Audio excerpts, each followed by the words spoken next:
You did it. So just admit it. It's your Rhyme and Reason 773. There's a rhyme and reason for your life. There's a rhyme and reason why you're here. Hey there, Tony here, and you're in the middle of a Rhyme and Reason arena.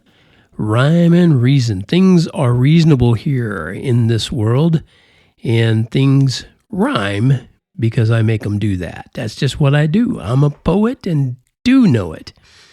But I got some questions for you. You got some health challenges in your life, maybe some physical obstacles, maybe a little bit of emotional or relational problems, any of that going on?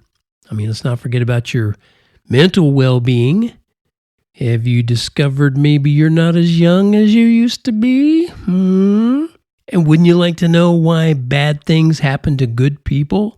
Well, I'm here for you. I can tell you why. Here it is. You did it. What? I did it? What? Okay, maybe you're not asking that question. You're like, what? I did it? Because maybe you're already ahead of me. Either way, you still did it. Yeah, you did it. You are your own worst enemy. Yes, you are. And there have been times when you probably allowed your emotions to sabotage your actions. Now, come on, admit it. And maybe you made some decisions you knew were wrong. You went through with them anyway.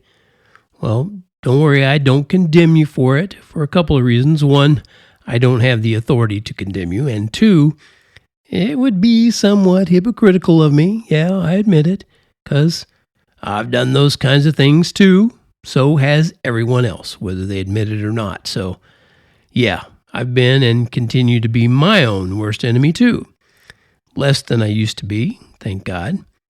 But here's the thing. You and I and all the rest of them are flawed. We're all flawed. And you and I were born into a broken and flawed world. We had no control over that, by the way.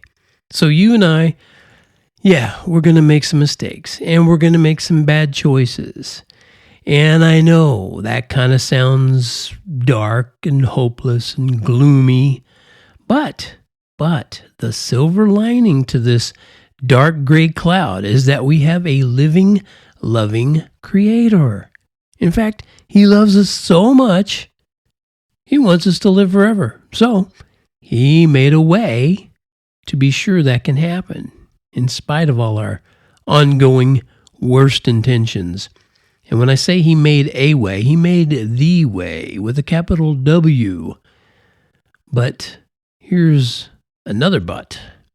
That kind of living, loving God would never and does not make you do the terrible things you do in order to somehow glorify or magnify Himself. Too many Christians, I hope they're Christians, say everything is part of God's plan. They say that. I hear this all the time. They say this. Everything that happens in this world is under His control because of that plan. That's what they say.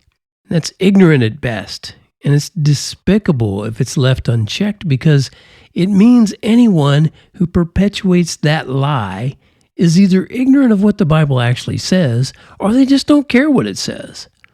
And that ignorance or apathy has eternal consequences, not only for the perpetrator, but also for the ones they influenced to turn away from God. And I guarantee you that when you tell an unbeliever that God is in charge of this world, they're even more likely to hate Him.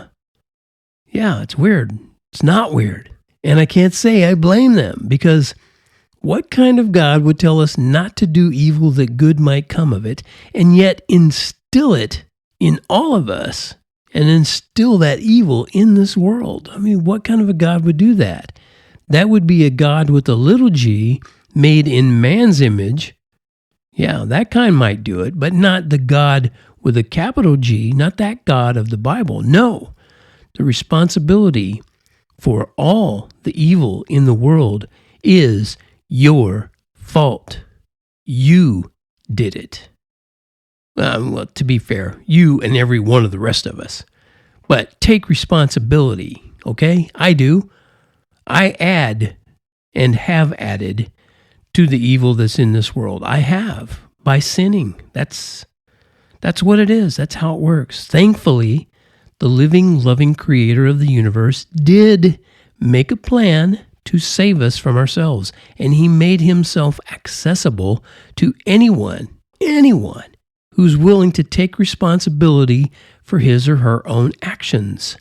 To anyone with enough humility to ask God for help and wisdom. The power of his love created you and me, and the sovereignty of his life can sustain you and me forever. Life is tangible.